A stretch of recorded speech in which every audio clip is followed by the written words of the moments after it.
கேட்கிறாங்க. நீங்க நீதிமானா இருந்ததுனால என்ன கிடைச்சிருச்சு?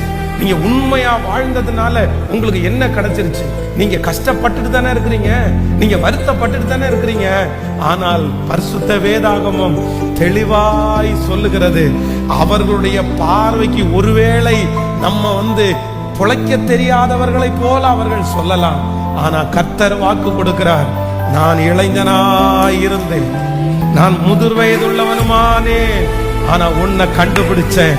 நான் ஆராதிக்கிற என் தேவனாகிய கர்த்தர் நீதிமான் கைவிடப்பட மாட்டாங்க. நீதிமான் கைவிடப்பட மாட்டாங்க. அவங்க சந்ததிய கர்த்தர் வெட்கப்படுத்த விட மாட்டார். ஒரு துன்மார்க்கன் சம்பாதிக்கிற கோடிக்கணக்கான பணத்தை காட்டிலும் அந்த பணத்திலே சந்தோஷம் இல்லை, அந்த பணத்திலே சமாதானம் இல்லை. ஆனால் நான் நம்புகிறேன், கர்த்தர் கொடுத்திருக்கிற 10 ரூபாய் ஆனாலும் நீதிமானுடைய அப்பம் தண்ணீர் ஆசீர்வதிக்கப்படும்.